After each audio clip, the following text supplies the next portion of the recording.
ব্যাপারটা হচ্ছে কি আমাদের সিও কি অসুস্থ কিনা? না, সিও নিয়ম অনুযায়ী, নিয়ম অ্যাজ পার আওয়ার কনস্টিটিউশন অনুযায়ী উনি সর্বোপরি ক্ষমতার অধিকারী, উনি ওটা অ্যাপ্লাই করেছেন। এটা তো সবই হচ্ছে, হ্যাঁ, বিপিএল নিয়ে কিছু হচ্ছে না কেন? দিবেই, আমরা ইমিডিয়েটলি করে দিব। আপনার কি মনে হয় সুস্থভাবে সবকিছু হচ্ছে, ঠিকঠাক মনে হচ্ছে সবকিছু? আমি এই ব্যাপারে কমেন্ট করতে চাচ্ছি না। যেসব আমরা অ্যাপ্লিকেশন পেয়েছিলাম, শোনেন, দ্বন্দ্বটা হচ্ছে দুই টিমের দ্বন্দ্ব হলে আমরা তো একটা অ্যাপ্লিকেশন পাবো, যে দ্বন্দ্ব যেসব অ্যাপ্লিকেশন পাওয়া হয়েছে সেইগুলিকেই কিন্তু আপনার আমরা এই যে একটা ট্রাইব্যুনাল করেছি আমরা, ওয়ান মেম্বারটা ওনার কাছে পাঠানো হয়েছে।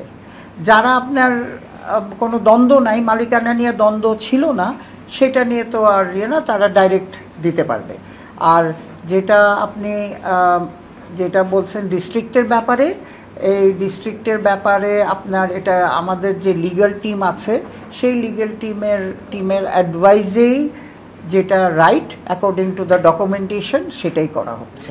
আজকে যতটুকু জানা যায় একজন লয়ার ছিলেন, যুক্ত ছিলেন আপনাদের বোর্ড মিটিংয়ে, তো সেক্ষেত্রে আসলে অ্যাডহক কমিটি থেকে দেওয়ার ব্যাপারে যে প্রশ্নটা তৈরি হয়েছে যে অ্যাডহক কমিটি থেকে দিতে হবে, সেটা সরকার চাচ্ছে, আবার অ্যাডহক কমিটির বাইরে থেকে দিয়েছে কিছু কিছু, সেক্ষেত্রে আসলে কোনটা সঠিক? বাধ্যবাধকতা গঠনতন্ত্র অনুযায়ী কোনটা সঠিক? গঠনতন্ত্র মানে যেটা ad hoc committee has been formed by Bangladesh government, হ্যাঁ, সো সেইটার লিগ্যালিটির ব্যাপারেই উনি অ্যাডভাইস করেছেন, সেই লিগ্যালিটি অনুযায়ী চিঠিগুলি ইস্যু করা হয়েছে।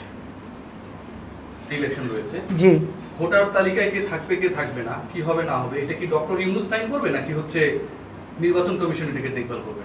এটা নির্বাচন কমিশনকে আমরা এটা নিয়মটা হচ্ছে আমাদের কনস্টিটিউশন অনুযায়ী, নিয়মটা হচ্ছে যে সবাই জমা দিবে আমাদের অ্যাজ পার আমাদের যে ফর্ম দিয়েছি, সেই আমরা স্ক্রুটিনি করব। ক্রিকেট বোর্ড এইটা বোর্ডে মিটিংয়ে অ্যাপ্রুভ হলে আমরা এটাকে নির্বাচন কমিশনে ফরওয়ার্ড করব। না মানে সেটাই প্রশ্নটা সেখানটায়, মানে ক্রিকেট বোর্ডের ইতিহাসে নজিরবিহীন যে প্রেসিডেন্ট নিজে সিগনেচার করে দিচ্ছে, এটা আপনিও বোর্ডে ছিলেন, এর আগে আরো দুইজন প্রেসিডেন্টের সাথে আপনার এক্সপেরিয়েন্স হয়েছে, আপনি নিজেও অনেক বড় অর্গানাইজেশন চালান। বোর্ড প্রেসিডেন্ট নিজে এটার পার্টিসিপেন্ট, ঘোষণা করছেন ইলেকশন করব, তিনি আবার হচ্ছে কিভাবে কোন প্রক্রিয়া কে ভোটার হইতে পারবে সেটা নির্দেশনা দিচ্ছে। এটা কি কিছুটা মানে ব্যক্তিত্বের সাথে, বিসিবির সাথে, ইমেজের সাথে যায় বিটু ভাই? অনেস্টলি বলেন তো। এইটা তো ব্যাপারটা হচ্ছে কি আমাদের সিও কি অসুস্থ কিনা?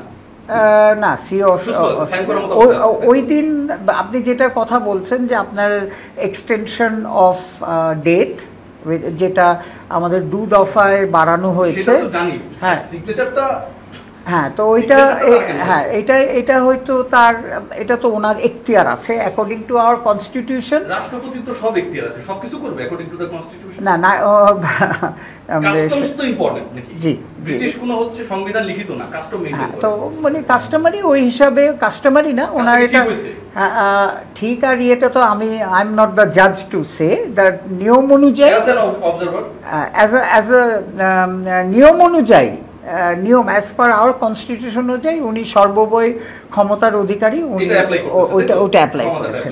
জি, খুবই দারুণ। তো এই যে ক্ষমতা আপনারা অ্যাপ্লাই করতেছেন, আপনারা বললেন যে যারা ডিফল্টার তাদের তালিকাটা আপনারা 2 দিনের মধ্যে দিয়ে দিবেন, তখন আপনারা ক্ষমতাহীন হয়ে যাচ্ছেন কেন? আমি প্রশ্ন করেছিলাম, আপনি বলেছিলেন 48 ঘন্টা সময় চেয়েছিলেন বিপিএল এ যারা ডিফল্টার, বিটু ভাই, এদের লিস্ট আমরা পাই নাই, ওটা নাকি প্রিন্ট হচ্ছিল তখন। হ্যাঁ, এটা বিপিএল কমিটি আমাদের দেওয়ার কথা ছিল।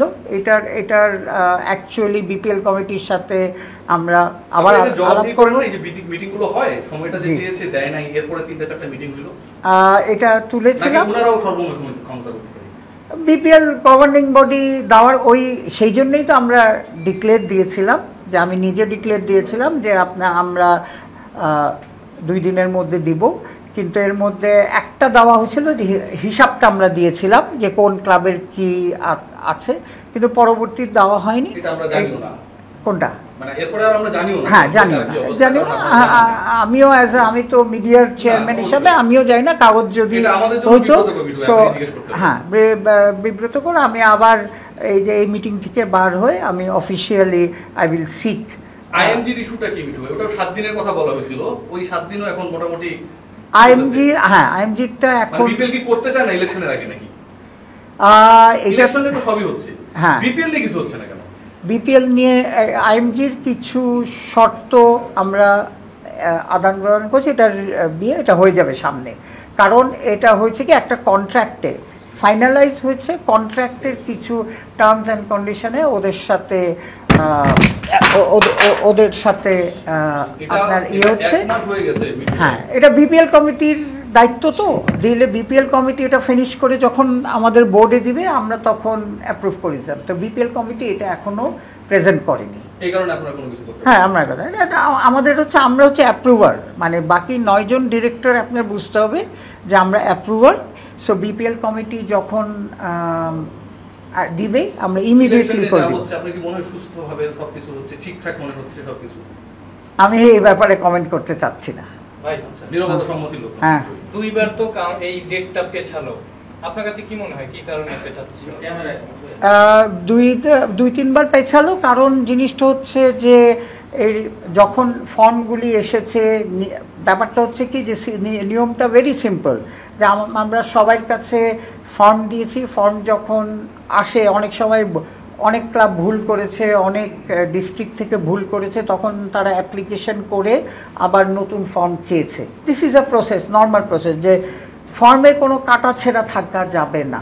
তো সেইটার জন্যে ভুল করলে এটা চেয়েছে, কিছু ক্লাবও চেয়েছে, কিছু অ্যাসোসিয়েশন চেয়েছে, কিছু ডিস্ট্রিক্টস চেয়েছে, ওইগুলি দিয়েছে। তারপরে আবার আপনারা জানেন যে তারা ওই যে অ্যাডহক কমিটির বাইরে যখন দিয়েছে, সেই বাইরেটার এখানে আমাদের লয়ারদের সাথে কথা বলে, আমাদের তাদের সাথে কথা বলে অ্যাকর্ডিং টু দি কনস্টিটিউশন এইটাই আবার তাদের কাছে চাওয়া হয়েছে। এমন কোনো ঘটনা কি ঘটেছে যে ঠিকঠাক ক্লাবের কাছে আসলে ফর্মটা পৌঁছায় না এরকম? যেগুলি আপনার ঠিকঠাক না এরকম হয়নি, তাহলে তো চিঠি পেতাম, কিন্তু 4টা ক্লাবের মালিকানা নিয়ে যে সমস্যাটা আছে সেইগুলি সেটা নিয়ে তো ডিসিশন কালকে পেয়ে যাবেন। বাকি অন্যগুলি যদি সমস্যা থাকতো আমরা we are open to receive letter. So ওরকম লেটার পাইনি আমরা, যে এই 4টা ছাড়া। এই 14টা ক্লাবের ব্যাপারে কি ডিসিশন হয়েছে এটা কি বলতে পারবেন? 14টা ক্লাবের ব্যাপারে ডিসিশনের তো কিছু নেই, কারণ 14টা ক্লাবের ব্যাপারে বলা হয়েছে, আপনারা খুব ভালো করেই জানেন 14টা ক্লাবের ব্যাপারে ভেরি ক্লিয়ার একটা আন্ডারস্ট্যান্ডিং, যে দুদক কিন্তু একটা রেকমেন্ডেশন দিয়েছে। সেই রেকমেন্ডেশন আমাদের 4-5টা রেকমেন্ডেশন দিয়েছিল, সেই রেকমেন্ডেশন অনুযায়ী আমরা কাজ করছি। সেই রেকমেন্ডেশনের প্রসেস অনুযায়ী 14টা টিম রেকমেন্ডেশন অনুযায়ী কেন হয়েছে, কি হয়েছে, ইনভেস্টিগেশন হবে, এরকম কমিটি করে ইনভেস্টিগেশন করে হবে। কিন্তু আমাদের কনস্টিটিউশনে আছে ভেরি সিম্পল, যে এখনও তো আমরা তাকে সাজা দিইনি, বুঝছেন? তো সুতরাং তারা eligible to participate in this election. So হ্যাঁ, এটার সাথে সাথে যেহেতু দুদক রিকমেন্ড করছে, আমরা তাদের রেকমেন্ডেশন অ্যাকসেপ্ট করে আমরা রেকমেন্ড করেছি যে পরবর্তী বোর্ড যাতে এটাকে থরো ইনভেস্টিগেশন করে, যাতে ভবিষ্যতে এরকম সিচুয়েশন আর অ্যারাইজ না করে। আপনি বলছিলেন যে সাজার আগে ওটা ইয়ে থাকবে, বলবৎ থাকবে, তো এটা যদি ইলেকশনের পরে সাজাটা যদি হয় তাহলে কি তারা ওই 14টা ক্লাব কাউন্সিলরশিপ পাবে? এটা তো নেক্সট ইলেকশন হবে। আমার কথাটা বলছেন, রাইট নাও এখন আপনাকে আমি অ্যাকিউজ করতে পারি, বাট আপনার জাজমেন্ট যদি না পান তো আপনি তো দোষী না। এটা একদম ক্লিয়ার কাট, এটা কনস্টিটিউশনে ক্লজ নাম্বার 9 সামথিংয়ে লেখা আছে। So according to the constitution they are eligible. ভাই, আপনার ওই রেকমেন্ডেশন তো বেশ কিছুদিন আগেই পেয়েছেন, মাসখানেক তো হবেই। তো এই মাঝখানের এই সময়টা আপনারা কেন এই সিদ্ধান্তটা নেননি? এটা কি এই কারণে হতে পারে যে এই 14টা কাউন্সিলরশিপ আসলে আপনাদের নির্বাচনে বা যে কারো নির্বাচনে অনেক বড় ভূমিকা রাখতে পারে? না, সেটা না, এটা তো একটা লং প্রসেস। এটা কিন্তু এত ছোট প্রসেস না। আপনার যেটা হচ্ছে 12 দিন আগে, আপনি যেটা বলছেন 10-11 দিন না, 12 দিন আগে একটা চিঠি পাওয়া গেছে। এর মধ্যে শুধু এই অনেকগুলি আইটেম আছে। এই আইটেমগুলির ব্যাপারে আমাদের লয়াররা এটার উত্তর দিতে হবে। প্রসেস কিন্তু শুরু হয়ে গেছে। এই প্রসেসের মধ্যে জানেন ওটার মধ্যে একটা যে রিকমেন্ড করেছে আপনার সিএফও অ্যাপয়েন্টমেন্ট করতে হবে। রিকমেন্ডেশন হয়েছে যে আমাদের একটা এই যে জুনোক্স বলে আপনার এইচআর কোম্পানি অ্যাপয়েন্ট করে প্রপার, এগুলি তো কাজ শুরু হয়ে গেছে। এটাও শুরু হবে এটার মধ্যে। সো এটা আমরা প্রথমে ফার্স্ট স্টেজ হচ্ছে রিপ্লাই করা হবে দুদকের কাছে, তারপরে আমরা এটার প্রসেস করে দেবে। তো দুদকের লেটারে যেই সব জিনিস রেকমেন্ড করা আছে আমরা কিন্তু সেটা ফলো করছি।